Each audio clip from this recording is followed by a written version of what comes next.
মুসলমান বেইরারি আল্লাহর নবীর একজন সাহাবী নাম হইল সালাবাতুল আনসারী। ভাইজান ও বন্ধু, একদিন বাদান নেয়ামা এই সালাবাতুল আনসারী রাদিয়াল্লাহু তাআলা আনহু ভাই গো আল্লাহর নবী আব্দুল্লাহ ইবনে আইফের সঙ্গে এই সালাবাতুল আনসারীর একটা বন্ধুত্ব পাকায় দিয়েছে। এরে বন্ধু, এই আব্দুল্লাহ যুদ্ধের ময়দানে গেছে। যুদ্ধের ময়দানে যাওয়ার আগে তার স্ত্রী সন্তানকে এই সালাবাতুল এই সালাবাতুল আনসারীর কাছে এই সালাবাতুল আনসারীর কাছে দিয়া গেছে। বাবা জি গো, এই সালাবাতুল আনসারী একদিন গভীর রাত্রিতে ওই তার ভাবির ঘরে ঢুকিয়া বাদান্নে আমার তার ভাবির হাতটা এমন করে চাপায়া ধরছে। আল্লাহর বান্দি মহিলা ডাক দিয়ে কই সালাবারে, আমি না তোমার ভাইয়ের স্ত্রী, আমার তোমার ভাই তোমার কাছে আমাকে আমানত রেখে গেছে, তুমি এটা কি করতেছো রে সালাবা? সালাবা কিছুই বলে না। সালাবা তার স্ত্রীর হাতটা ধরিয়া, আব্দুর রহমানের স্ত্রী হাতটা ধরিয়া রাত্রে বেলা টানা হিসরা করতেছিলেন। ইতিমধ্যে আল্লাহর বান্দি মহিলা ডাক দিয়ে কই সালাবারে, এই জায়গায় তুমি আমি যদি গুনাহ করি পৃথিবীর কেউ দেখবে না, দেখবে কিন্তু আমার আল্লাহ। কিন্তু রে সালাবা, আমার আল্লাহ আমার জন্য আমার স্বামীকে হালাল করছে, আমার স্বামীকে আমার জন্য আমাকে হালাল করছে, তোমার জন্য কিন্তু হালাল করে নাই। এরে সালাবা, গুনাহ ছোট হলেও গুনাহ, গুনাহ বড় হলেও গুনাহ। সালাবারি,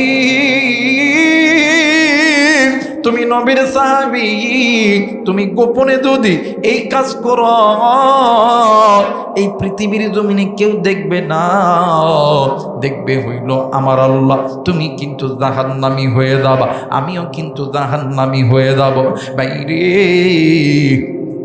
সালাবাতুল আনসারী এই কথাটি বাদান্নে আমার কয়েকদিন পরে ভাই যখন বাড়িতে আইছে, ভাইয়ের কাছে এই কথা বর্ণনা করছে। শুধু তাই নয় সালাবাতুল আনসারী নিজের সন্তানের কাছে এই কথাটি যখন বর্ণনা করছে, সন্তান ডাক দি কই আব্বু, তুমি বাবা হইয়া কেমনে কইরা তুমি আমানতের খেয়ানত করলা? চাচু, তোমারে চাচিকে তোমার কাছে আমানত দিয়া গেছে, তুমি ওই আমানতের খেয়ানত কেমনে কইরা কইলা? বাবা গ, তোমার মতন বাবার মুখ আমি সন্তান আর দেখতে চাই না। এই সালাবাতুল আনসারী বাড়িতে আর আসে না। একদিন, দুই দিন, 3 দিন, 4 দিন পর্যন্ত অতিক্রম হয়ে গেছে। একদম কোনো বর্ণনায় পাওয়া যায় কয়েক সপ্তাহ অতীত হয়ে গেছে। কয়েক সপ্তাহ পর সালাবাতুল আনসারীর ভাই যুদ্ধের ময়দান থেকে ফিরিয়া এই সালাবাতুল আনসারীকে ঘরের মধ্যে ডাকিয়ে আনছে। আর ডাক দিয়ে কই, ভাই রে,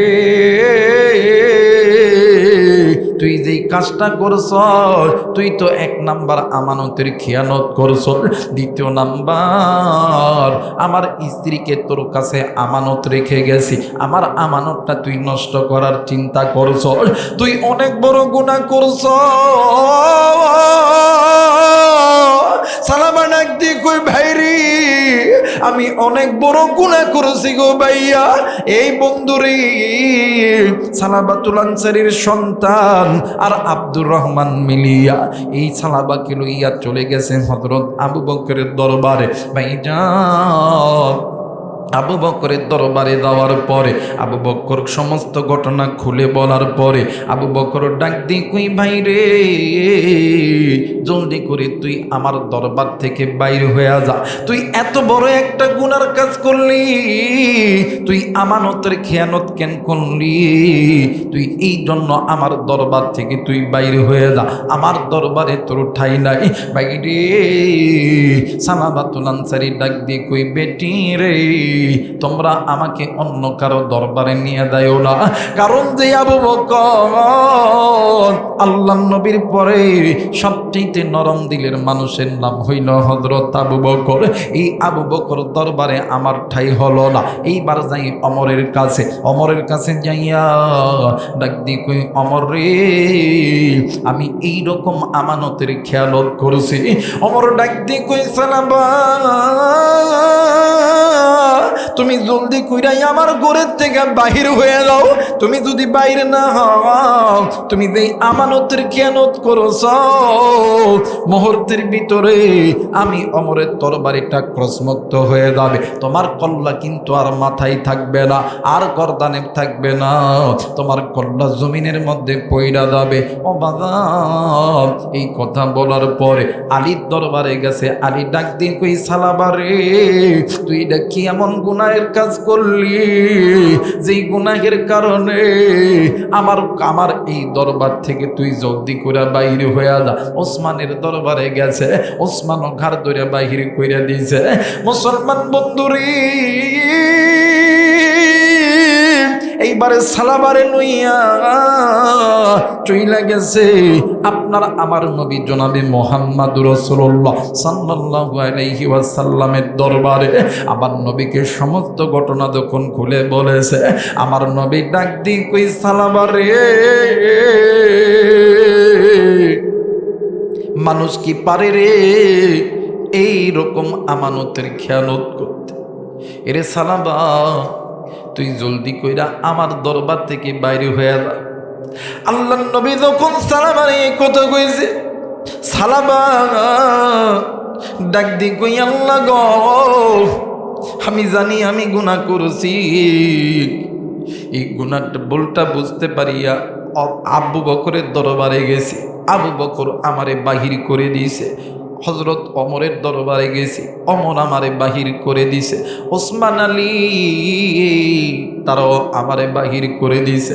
আল্লাহ, লাশ দরবার ছিল নবী মুহাম্মদুর রাসূলুল্লাহ, নবীজিও আমাকে তার দরবার থেকে বাহির করে দিয়েছে। আল্লাহ, আমি তো আর এই মদিনায় থাকবো না। এরে বন্ধু, সালাবাতুল আনসারী হঠাৎ করে একদিন মদিনার মধ্যে থেকে হারায় গেছে। একদিন, 2 দিন, 3 দিন, 1 সপ্তাহ, 2 সপ্তাহ, 3 সপ্তাহ, এমন করতে করতে 41 দিন যখন হয়ে গেছে, একদিন জিবরাইল আমিন আল্লাহর নবীর সামনে এসে হাজির হয়ে ডাক দিয়ে কই, নবী গো, বলেন তো দেখি, এই পৃথিবীর জমিনে সব কিছুর মালিককে? ডাক দিয়ে কই, আল্লাহ। ডাক দিয়ে কই, নবী গো, এই পৃথিবীর জমিনে মানুষ সৃষ্টি করেছে, এই মানুষকে জান্নাতে দিবে, জাহান্নামে দিবে, এটার মালিককে? বলতেছিলেন আল্লাহ। বলেন তো দেখি, ও নবী গো, জান্নাত জাহান্নাম হাসরের ময়দানে বিচারের মালিককে? ডাক দিয়ে বলতেছিলেন আল্লাহ।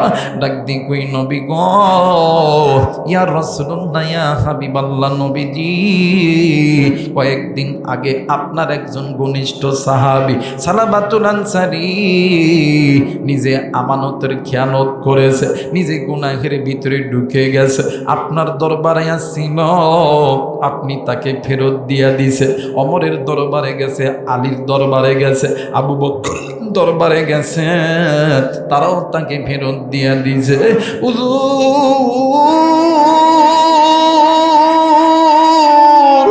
সালাবাতুল আনসারী উঁচু পাহাড়ের ঠিলাই যাইয়া আল্লাহর কাছে সিজদায় পড়িয়া একদিন নয়, 2 দিন নয়, 41 দিন আল্লাহর কাছে কান্না করছে। এমন কান্না কানছে,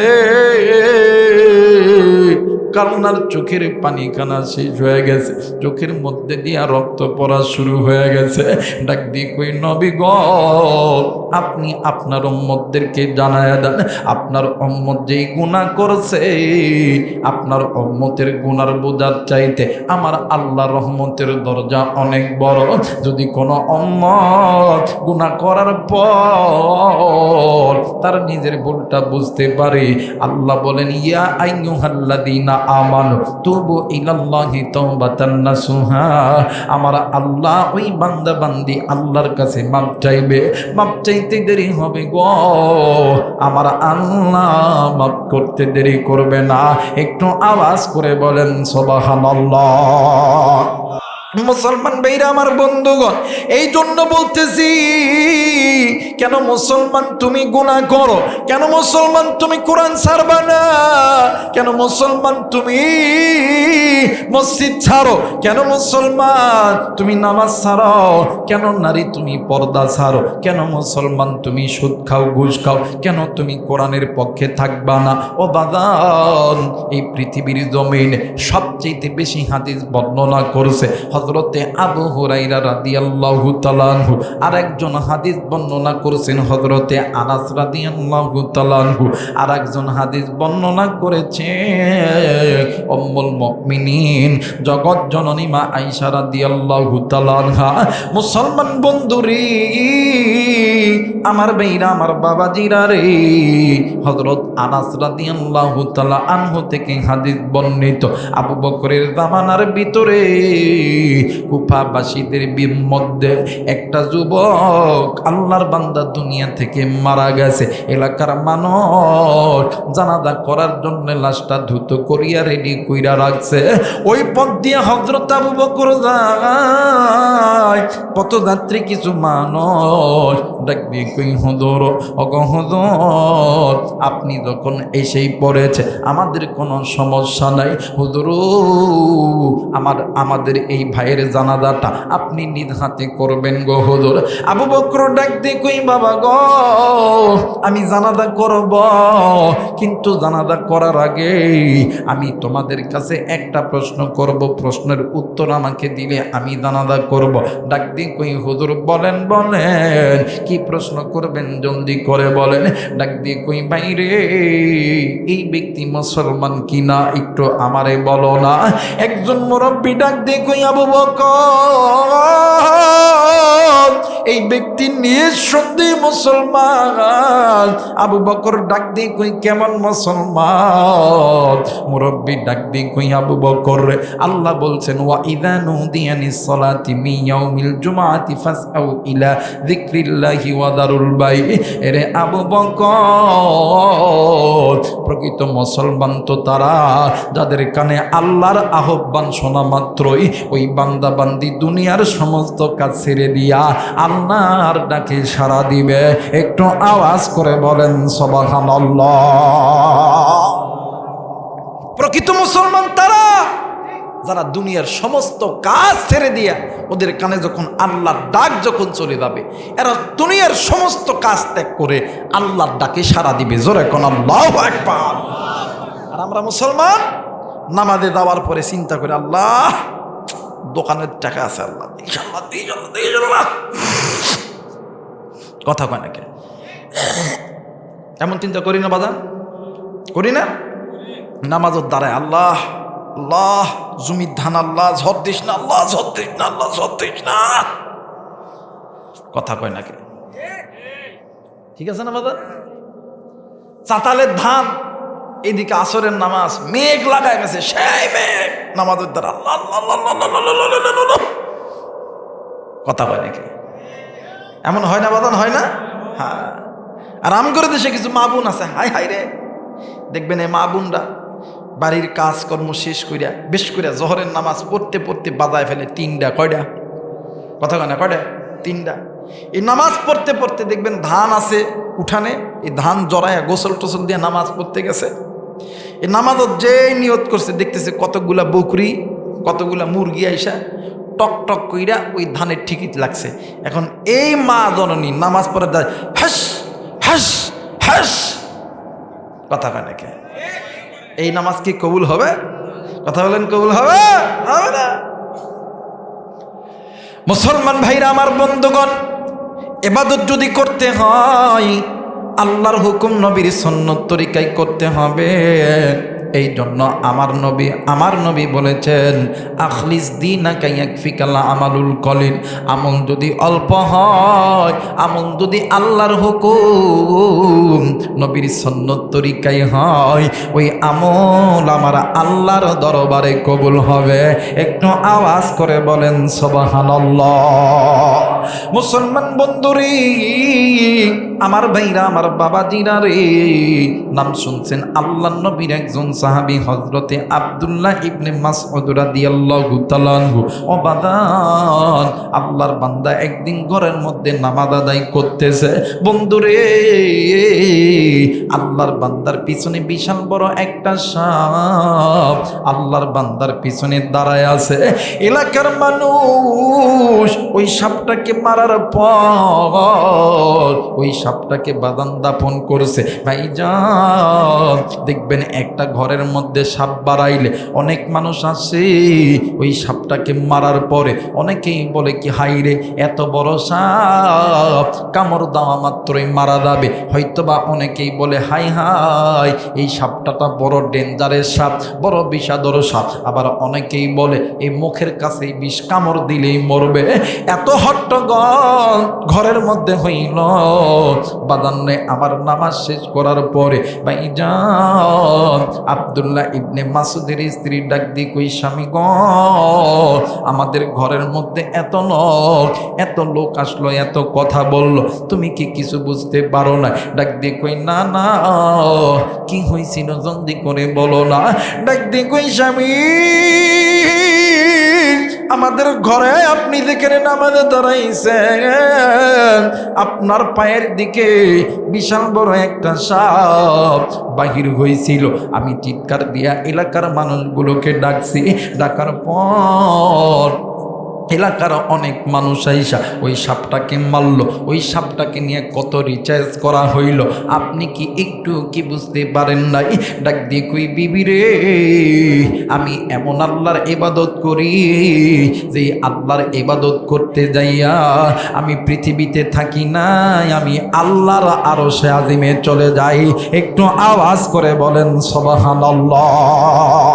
আমি যখন আমার আল্লাহর ইবাদতে যখন সিজদা দিই, দুনিয়ার কোন জিনিসের দিকে আমার নজর নাই, আমার নজর হইল একমাত্র আমার মালিকের দিকে। হযরত আবু বকর ডাক দিয়ে কই, বাবা গো, তাইলে নিঃসন্দেহে এইটা মুসলমানের সন্তান, কিন্তু বাবা গো, আমি জানাজা করব, জানাজা করার আগে আমি এর চেহারাটা একটু নজর কইরা দেখব। ও বাবা, চেহারাটা নজর কইরা দেখে যুবক সন্তান, চেহারাটা কুৎসিত কালো। হযরত আবু বকর জানাজা কমপ্লিট করেছে। জানাজা করার পর আবু বকর নিজে আল্লাহর ওই বান্দাকে ওই কবরের মধ্যে দাফন করিয়া ওই কবর থেকে যখন উঠে আসতে লাগছে, বন্ধুরি, কোনো দিকে কোনো নজর নেই। যখন কবরস্থান থেকে আবু বকর সহ সাহাবীরা যখন উঠে আসতে লাগছে, রে ভাইয়া, ভাই গো, ওই কবরস্থান থেকে বাইরে হওয়ার সময় আবু বকর সাহাবী হঠাৎ কইরা নজর কইরা দেখে একজন বৃদ্ধ মহিলা লাঠির উপরে ভর করিয়া ওই জায়গার মধ্যে দাঁড়ায় আছে। ওই যেই লাঠির উপরে ভর করিয়া দাঁড়ায় আছে, ওই লাঠিটাও কেমন জানি থরথর কইরা কাঁপে রে। ওই বৃদ্ধ মহিলাও ডুকরে ডুকরে কান্দে। আবু বকর ডাক দিয়ে কই, মা, তুমি কি, তোমার পরিচয় আমাকে দাও গো মা। আপনি বৃদ্ধ মানুষ, গায়ের চামড়া ঝুলে পড়েছে, ভালো মতন আপনি হাঁটতে পারেন না, আপনি দাঁড়াইতেও পারেন না, আপনি কেন এমন করে খেলাধুলা করতেছেন গো মা? এরপরে আপনি কেন কাঁদতেছেন গো মা? বলেন না, আপনার পরিচয়টা কি একটু দেন না। ডাক দিয়ে কই, আবু বকর, তুমি আমারে চিনবা না, আমরা তোমারে চিনি, তুমি নবীদের জলিলুল কদর সাহাবী, তোমার নাম হইল আবু বকর। এরে আবু বকর, তুমি যেই সন্তানটার জানাজা করলা, যেই সন্তানটাকে তুমি কবরে নাই খাইয়াছিলা, ওইটা আমার কলিদার টুকরা, রতন কলিদার টুকরা ধন। ডাক দি কই মা গো, আপনি কাঁদেন কেন মা? জলদি করে বলেন না। ডাক দি কই আবু বকর,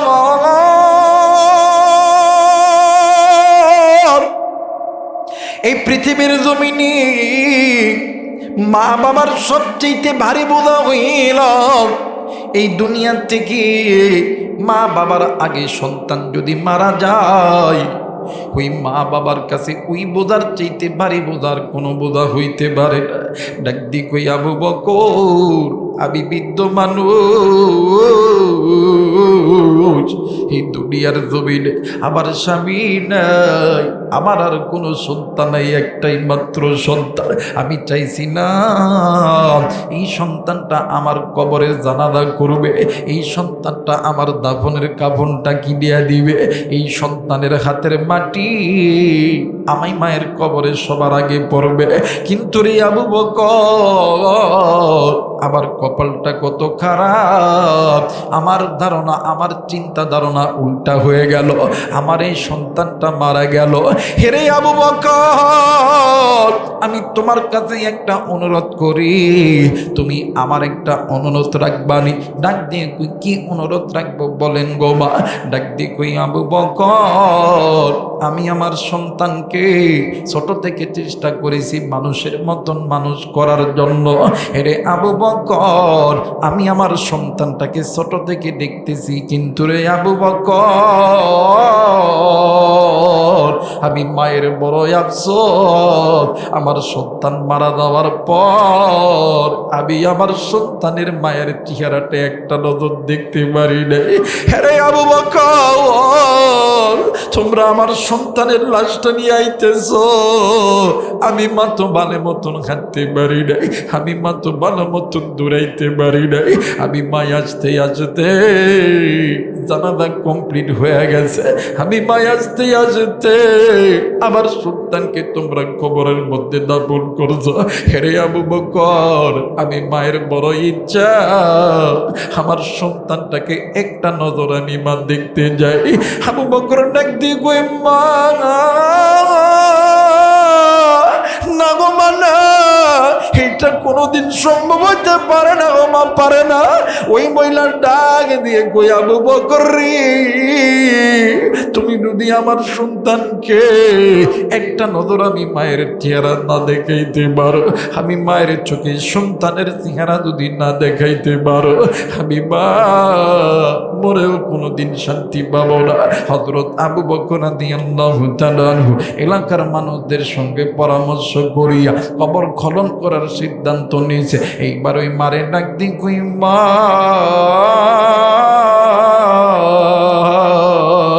আপনার কাছে 3টা সত্য দিলাম গো মা। 1 নাম্বার সত্য হইল মা, আমরা কবর খনন করব, আপনার সন্তানকে দেখার পরে আপনি মা কান্না করতে পারবেন না। 2 নাম্বার, আপনি মা সন্তানকে দেখার পরে কবরের মধ্যে ঝাঁপ দিতে পারবেন না। 3 নাম্বার, আপনি মা সন্তানকে দেখার পরে আপনি মা কখনো আপনি সেন্সলেস হবেন না। এই 3টা সত্য আপনাকে মানতে হবে। মা ডাক দিয়ে কই আবু বকর, আমি মারে যদি আরো তুমি সত্য দাও, আমি মা সন্তানের জন্য সব সত্য মানতে রাজি আছি। তুমি জানো না রে আবু বকর, এই সন্তান যখন কোনো মায়ের পেটে আসে, ওই দিন থেকে মা জননী কত সত্য মেনে চলতে হয়। মায়েরা ভালো মতন ঘুমাইতে পারে না, ভালো মতন হাঁটতে পারে না, ভালো মতন ইচ্ছা মতন রুচিহীন খানা খাইতে পারে না, মা ভালো মতন বসতে পারে না রে, আমি মা এই সন্তানের জন্য কত কিছু ত্যাগ করেছি, কত শর্ত পালন করেছি। আমি মা নিজে না খাইয়া এই সন্তানকে খাওয়াইছি। আমি মা বালিশের কাতার দূরে দূরে টানছি, আমি মা বিছানার চাদর দূরে দূরে টানছি। আমি মা এই সন্তানের জন্য কতই না রক্তক্ষরণ করেছি রে আবু বকর।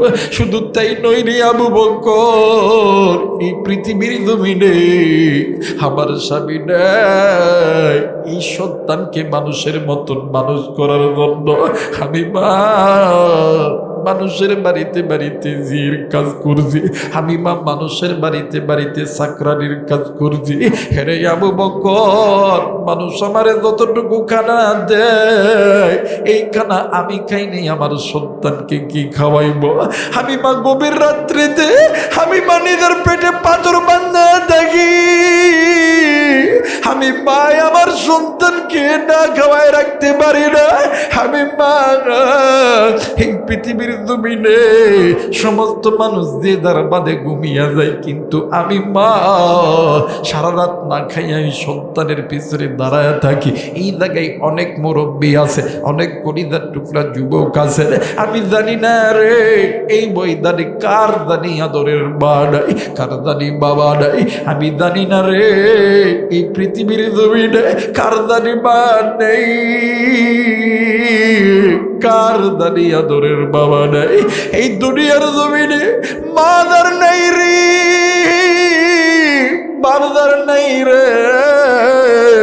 এর মতন বড় দুঃখী, এর মতন বড় এতিবার কেউ নাই রে ভাইয়া। এই দুনিয়ার জমিনে মা যার বেঁচে আছে, বাপ যার বেঁচে আছে, ওর মতন সুখী আর কেউ নাই রে বন্ধু। আমি জানি না রে যুবক, আজকে তুমি এই জান্নাতের বাগানে আসার সময় কোন বন্ধু তুমি ওই কবরস্থানের পাশ দিয়ে এসেছ আমি জানি না। কে গো বন্ধু তুমি ওই বাগানের ভিতর দিয়ে আইছো আমি জানি না। কে গো বন্ধু তুমি ওই রাস্তার ধারে কবরস্থানের পাশ দিয়ে আইছো, ওই কবরস্থানের ভিতর থেকে তোমার আমার মা, তোমার আমার বাবা ডাক দি কই ব্যাটারি।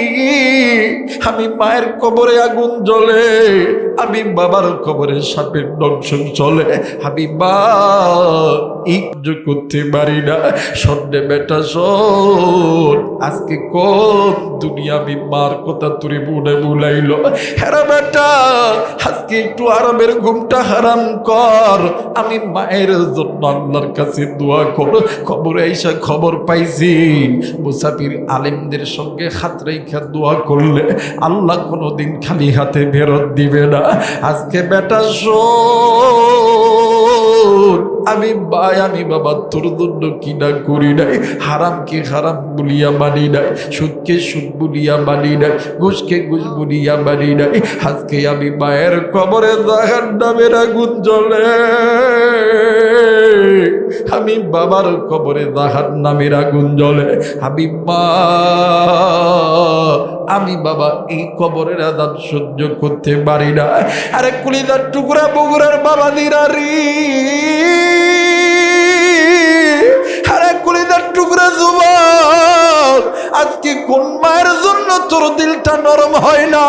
আজকে কোন মায়ের জন্য তোর অন্তরের মধ্যে একটু মায়া লাগে না? কোন বাবার জন্য আজকে তোর অন্তরে মায়া লাগে না? আজকে ওই আরামের বিছানাতে হারাম বানাইতে পারলি না। যেই মা বাবার জন্য তুই ডাক্তার হইলি, যেই মা বাবার জন্য তুই ইঞ্জিনিয়ার হইলি, যেই মা বাবার জন্য আজকে তুই ব্যবসায়িক হইলি, যেই মা বাবার জন্য আজকে তুই টাকাওয়ালা শিল্পপতি হইলি, ওই মা ওই কবরে গেছে, ওই বাবা ওই কবরে গেছে, আর তুই আরামের বিছানায় ঘুমাইলি। তুই তুই একটা বার কি নজর নিছস রে ভাইয়া? এই তো শীতের দিন যাইতেছে, তুমি আমি যখন মায়ের কোলে ডান দিকে যখন প্রস্তাব করেছি, মা জননী তোমারে আমারে বাম দিকে রাখছে, বামে যখন প্রস্তাব করছি জনম দুঃখিনী বা তোমারে আমারে সুখ নাই রাইখা মা জননী সারা রাত শীতের ভিতরে থরথর কইরাই বিজার মধ্যে কাঁপছে আর কাঁপছে। বাইরে গরমের দিন, বাড়ির মধ্যে দাদা ঘুমাই, দাদি ঘুমাই, ফুপা ঘুমাই, ফুপি ঘুমাই, খালা খালা ঘুমাই, খালু ঘুমাই, চাচা ঘুমাই, চাচি ঘুমাই, কিন্তু জনম দুঃখিনী মা আর বাবা ঘুমাই না। সারা রাত তোমার আমার মাথার পিছনে পাখা লইয়া এমন কইরা বালিশ করে। ওই মারে যদি কেউ জিজ্ঞেস করে, বোন তুই কেন সারা রাত ঘুমাস নাই, ওই জনম দুঃখিনী মা ডাক দিয়ে কই, বাইরে আমি যদি ঘুমিয়ে যাই আমার সন্তান কি গরম লাগবে, আমার সন্তান তো ভালো মতন ঘুমাইতে পারবে না। এই জন্যে আমি মায়ের ঘুম না হইলে না হোক, আমি আমার সন্তানের ঘুমটা নষ্ট করতে দিব না। আরে তালোরার যুবক বন্ধু, আরে কলিজার টুকরা যুবক, আজকে ওই জনম দুঃখিনী মা দেখার নাই রে, বাপ দেখার নাই রে। তোমার আমার যেমন মা নেই, বাবা নেই, তুমি আমি যেমন এতিম, তোমার আমার নবীও কিন্তু ছিল এতিম। তোমার আমার যেমন মাও নাই, বাবাও নাই, আমার নবীরও কিন্তু মাও ছিল না, আমার নবীরও কিন্তু বাবাও ছিল না। বাইরে আমার নবীর জন্মের পূর্বে বাবা হারাইছে, 6 বছর বয়সে বাবার কবর জিয়ারত করতে কইরা আসার সময় ওই কুফারবন্দ ওই জায়গায় ওই মরুভূমির প্রান্তে প্রচন্ড বালির ঝড় শুরু হয়ে গেছে। এই বালির কবলে পড়িয়া মা আমিনার গায়ে প্রচন্ড জ্বর। উম্মে আইমান নিজের উড়ারটাকে বালিশ বানাইয়া আমিনার মাথায় পানি ডালে। আমার মায়ের নবী 6 বছরের বালক বারবার খালি মায়ের মুখের দিকে চুম্বা দেয় আর ডাক দিয়ে কই, মা গো তুমি এমন কেন করতেছো গো মা, বলো না। বন্ধুরে আমি নাও কিছু কই না, খালি চোখের দিকে তাকায় দেয়। কিন্তু এই 6 বছরের বালক মোহাম্মদ নবী বারবার ডাক দিয়ে কই, মা গো ওঠরে মায়র, তুই কি আমারে আদর করবি না? ভাই আমার কিছুই বলে না। বাইরে এক পর্যায়ে উম্মে আইমানের হাতটা নিয়ে উম্মে আইমানের হাতের মধ্যে মোহাম্মদের হাতটা রাইখা দিল আর ডাক দি কই, উম্মে আইমান রে, আবার মোহাম্মদ রে তুমি দেখিয়া রাইখো, আবার মোহাম্মদ জন্মের পূর্বে বাবা হারাইছে, আজকে বুড়ি হই আমি বাড়িও হারাইয়া ফেলবে। মেহমান ডাক দিয়ে হারাই হবে না, তুমি এই কথা বলো না রে, হবে না, এই কথা বলো না রে, হবে না। মাই আমি না ডাক দিয়ে কই, উম্মি আইমান রে, আমার মনে হয় পৃথিবীতে আর থাকা হবে না, আজ থেকে কি আমার মোহাম্মদ রে গোসল দিয়া দিবে, কে আমার মোহাম্মদ রে খাওয়ায়া দিবে, কে আমার মোহাম্মদ রে আদর করবে? আমার মোহাম্মদ তো আমি মা দ্বারা খাই না, আমার মোহাম্মদকে আমি মা যখন খাওয়াই দিই আমার মোহাম্মদ খাই, আমি যখন গোসল দিয়ে দিই আমার মোহাম্মদ গোসল দেয়, আমি যখন ঘুমাই দিই তখন আমার মোহাম্মদ ঘুমায় দেয়। আজ থেকে কে আবার মোহাম্মদ রে গোসল দিয়ে দিবে, কে আবার মোহাম্মদ রে খাওয়াই দিবে, কে আবার মোহাম্মদ রে ঘুমায় দিবে? আমার মোহাম্মদ করে বাবা কয়া ডাকবে। আরে বগুড়ার যুবক,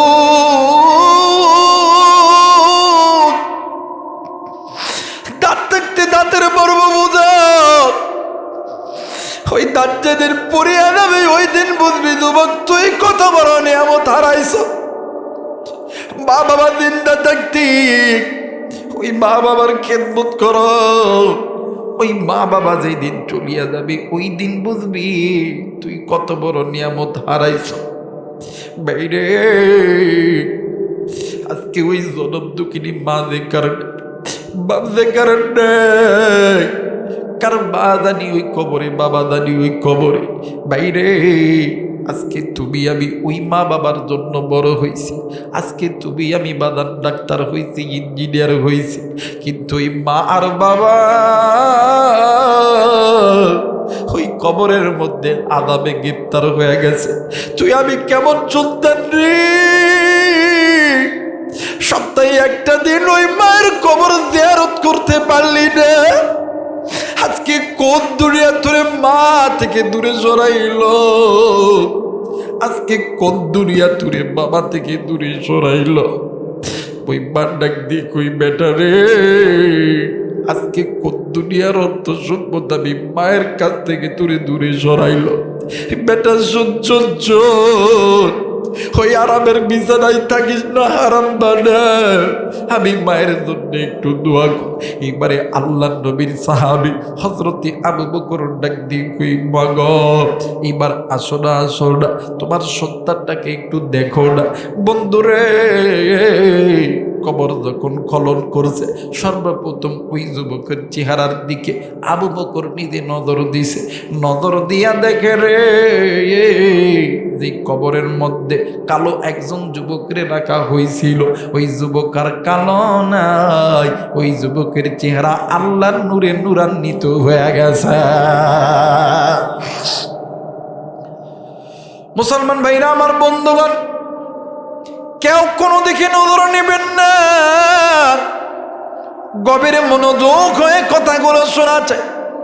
বন্ধুরে এইবার মা জননী সন্তানের চেহারার দিকে তাকাইয়া মা জননীর চোখের পানিও ফেলে নাই। মা জননী নিজেকে কন্ট্রোল করছে, কবরের মধ্যে ঝাঁপও দেয় নাই, মা জননী অজ্ঞান হয় নাই।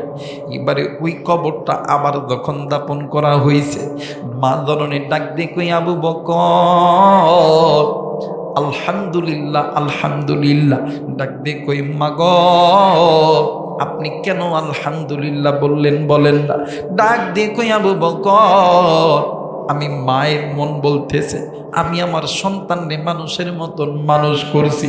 আমার সন্তানের চেহারা ছিল কালো, আল্লাহর পথে থাকার কারণে আমার সন্তানের চেহারার ভিতরে আমার আল্লাহ দিয়া দিছেন আলো। জোরে বলেন আল্লাহু আকবার। এরে আবু বকর, আমার এই সন্তানকে যদি আল্লাহ জান্নাত দেয় তাইলে আমি মায়ের মন বলে রে আমার আল্লাহ আমি মায়েরও জান্নাত দিবে। কারণ আমি মা হইয়া আমার সন্তানকে কোনোদিন আল্লাহর বিরুদ্ধে দেই নাই। আমি আমার সন্তানকে আল্লাহর পক্ষে রাখছি, কোরআনের পক্ষে রাখছি, বাঁকা পথে গুনাহের পথে রাখি নাই। আমি চেষ্টা করছি আমার সন্তানকে আল্লাহর হুকুম মানানো, আল্লাহর পথে রাখার জন্য, কোরআনের সঙ্গে সম্পৃক্ত রাখার জন্য, নবীর সুন্নতের উপর চলার জন্য। আমি মা আজকে সফল হয়ে গেছি রে আবু বকর। আবু বকর সাহাবী বাড়িতে গেছে, বাড়িতে যাইয়া রাত্রিবেলা ঘুমাইছে। ঘুমের ভিতরে হযরত আবু বকর নজর কইরা দেখে দিনের বেলা যে যুবকরে নিজ হাতে দাফন করিয়া কবরে রাইখা আইছে, ওই যুবক আল্লাহ নবীর সামনে বইসা আছে। মুসলমান ভাইরা আমার, বন্ধুগণ, আল্লাহ নবী ডাক দিয়ে কই আবু বকর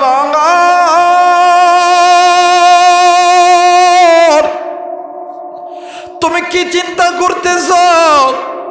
এই যুবক আমি নবীর কাছে কেন? ডাক দিয়ে কই জি নবী গো, ইয়া রাসূলুল্লাহ ইয়া হাবিবাল্লাহ নবীজি আমি এটাই চিন্তা করতেছি। ডাক দিয়ে কই আবু বকর শুনে নাও, আল্লাহর এই বান্দা দুনিয়াতে যতদিন পর্যন্ত ছিল এর মা এই সন্তান দুজন মিলিয়া নিজে গুনাহ থেকে বাঁচছে, সন্তানও বাঁচছে, মাও বাঁচছে। শুধু তাই নয়, আল্লাহর এই বান্দা জীবনে কোনোদিন বাঁকা পথে ছিল না, আল্লাহর পথে ছিল, সোজা পথে ছিল, কোরআনের পক্ষে ছিল, আমি নবীর পথে ছিল। এই জন্য আমার আল্লাহ খুশি হইয়া আমি নবীর দরবারে বসায়া দিছে। মুসলমান ভাইরা আমার বন্ধুগণ, এই জন্য গুনাহ গুনাহ গুনাহ গুনাহ গুনাহ ছাড়তে হবে, গুনাহ ছাড়তে হবে। গুনাহ ছাড়িয়া মালিকের কাছে তওবা করতে হবে। মনে আছেন কিনা জানি না, সালাবাতুল আনসারী ওই উঁচু টিলাই বসিয়া ডুকরে ডুকরে কান্দে। আল্লাহর নবী ডাক দিয়ে কই, জিবরাইল তাইলে এখন কি করব বলো না। ডাক দিয়ে কই, নবীজি আপনি নিজে সালাবাকে আপনার দরবারে আনবে। বাইরে আল্লাহর নবী ওসমানকে পাঠায়া দিছে সালাবাকে আনার জন্য। সালাবাতুল আনসারী ডাক দিয়ে কই, ওসমান রে, আমি তোমার দরবারে গেছিলাম, তুমি আমারে ফেরত দিছ, আমি তোমার সঙ্গে যাবো না, তুমি এই জায়গা থেকে চলে যাও। হযরত আলীরে পাঠায় দিয়েছে। ডাক দিয়ে কই, আলী রে, তোমার দরবারে আমি গেছিলাম, তুমি তোমার দরবার থেকে আমারে ফিরিয়ে দিছো, আমি তোমার লগে তোমার দরবারে যাবো না। হযরত ওমর রাদিয়াল্লাহু তাআলা ডাক দিয়ে কই, সালাবা রে, আমার নবী তোমারে চাইতে বলছে, যাও না। ডাক দিয়ে কই, না না, আমি যাবো না, আমি তোমার দরবারে গেছি, তুমি ঘাট ধরিয়া তোমার দরবার থেকে আমারে বাহির করিয়া দিছ। ভাইজান হযরত আবু বকর রাদিয়াল্লাহু তাআলা ডাক দিয়ে কই, সালাবা রে, চলো চলো চলো, নবী তোমারে ডাকে। সালাবা ডাক দিয়ে কই, আবু বকর, আমি তোমার দরবারে গেছি, তুমিও তো আমারে ঘাড় ধরিয়া তোমার দরবার থেকে বাহির করে দিছ। বাইরে এইবারে আল্লাহ নবীর কলিজার টুকরা সাহাবী হযরতে আবু যর গিফারি রাদিয়াল্লাহু তাআলা অবাদাত, কোনো দিকে কোনো নজর নাই। বাইরে এই সাহাবী ডাক দিয়ে কই, নবী গো, আমি বয়স্ক মানুষ, আমি সালাবারে বুঝিয়া শুনিয়া আমি আপনার কাছে আনতেছি। বাইরে সালাবাকে যখন নবীদের সামনে যখন আনা হলো, আল্লাহর নবী ডাক দিয়ে কই, সালাবার, এতগুলো সাহাবীরে পাঠাইলাম, তুমি কারো সাথে কেন আসলা না? ডাক দিয়ে কই, হুজুর, আমি যে গুনাহ করছি, এই গুনাহ আমি বুঝতে পারছি গো নবীজি, এই গুনার কথা বুঝতে পারি, আমি সকলের দরবারে গেছি, সবাই আমারে লাথি দিয়ে দরবার থেকে বাহির করছে। নবী গো, আপনিও আপনার দরবার থেকে আমারে বাহির করিয়া দিছে, কিন্তু নবীজি আমার আল্লাহর দরবারে এমন দরবার, যেই দরবারে মাথা ঢুকাইলে কোনোদিন আল্লাহ বাহির করে দেয় না। আমিও আল্লাহর কাছে মাথা ঢুকাইয়া চোখের পানি ফেলায় আল্লাহর কাছে তওবা করছি। এইবারে আল্লাহর নবী ডাক দিয়ে কই, সালাবা রে, তোর তওবা আল্লাহ কবুল করছে, আল্লাহ তোরে মাফ কইরা দিছে। আল্লাহু আকবার। মুসলমান ভাইরা আমার বন্ধুগণ, কয়েকদিন যখন অতীত হয়ে গেল, একদিন ফজরের নামাজ আদায় করতেছেন, আল্লাহর নবী নামাজের ইমামতি করতেছেন। বাজানে আমার দিলটা নরম করে দিবেন রে বন্ধ, হঠাৎ করে পিছন দিক থেকে বিকট একটা আওয়াজ আসলো, ভারী কোনো একটা জিনিস ওই জমিনের মধ্যে পইরা গেল। নামাজ শেষে আল্লাহর নবী নজর কইরা দেখে আল্লাহর নবীর সাহাবী সালাবাতুল আনসারী দুনিয়া জমিনের মধ্যে পইরা গেছে। আল্লাহর নবী সালাবাকে ধরার সঙ্গে সঙ্গে সালাবার জবান থেকে কালেমা নসিব হয়েছে। বাইরে আল্লাহর নবী সাহাবীদেরকে ডাক দিয়ে কই, সাহাবীরা রে, আমার সালাবার দাফন কাফনের ব্যবস্থা কর, আমার সালাবারে তোমরা গোসল দিয়া দাও, তোমরা কাফন পরাও, তোমরা আমার সালাবার জানাজা কমপ্লিট করো। জানাজা কমপ্লিট করাইয়া আল্লাহর নবী খাটিয়া লইয়া তখন সামনের দিকে যাইতেছে, অবাক সাহাবীরা নজর কইরা দেখে আল্লাহর নবী কেমন জানি বাদান্নে আমার যখন হাঁটতেছে বুড়ো আঙ্গুলের উপর ভার দিয়া, আল্লাহর নবী পা উঁচু করিয়া বুড়ো আঙ্গুলের উপরে পা দিয়া আল্লাহর নবী হাঁটাহাঁটি করতেছে। ভাই গ দাপন কাপন শেষে সাহাবীরা ডাক দিয়ে কই নবী গ ইয়া রাসূলুল্লাহ ইয়া হাবিবাল্লাহ, আপনি যখন কবরস্থানে আইতেলেন, কবরস্থানে যখন আসতে লাগলে তখন আপনি কেমন জানি জমিনের মধ্যে পা দিলেন না, আপনি কেমন জানি বুড়া আঙ্গুলের উপরে পা দিয়া আপনি কেন আটলেন, কারণ কি? আল্লাহর নবী ডাক দিয়ে কই সাহাবী রে, এই মানে এই সালাবাতুল আনসারী মারা গেছে, এই সালাবাতুল আনসারীর লাশটা নেওয়ার জন্য, এই সালাবাতুল আনসারী দাপন কাপন করার জন্য আল্লাহর হাজার হাজার ফেরেশতারা এই কবরস্থানের মধ্যে। আল্লাহর রহমতের দরজা অনেক বড়, অনেক বড়।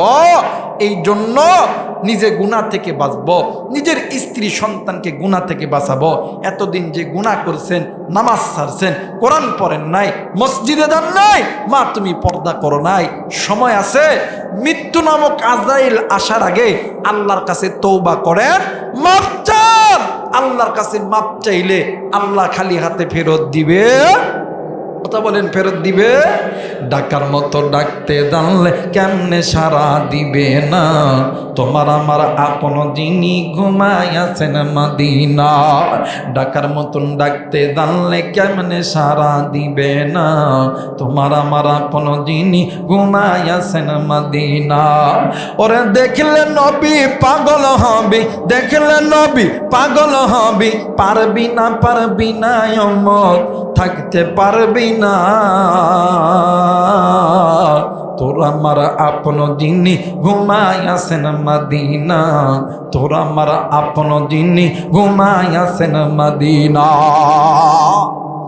আল্লাহ চাই না আপনি জাহান্নামে যান, নবীও চাই না উম্মত জাহান্নামে যাক। সুবহানাল্লাহ কয় না, কিন্তু বাস্তব একটাই, কিন্তু আপনি আমি গুনাহ ছাড়তে পারি? কথা বলেন, পারি? এই জন্য আল্লাহর কাছে তওবা করেন, মাপ চান। চাওয়ার মতন চাইতে জানলে খালি হাতে ফেরত দিবে। কথা বলেন, ফেরত দিবে না। আল্লাহ তাআলা এই কথা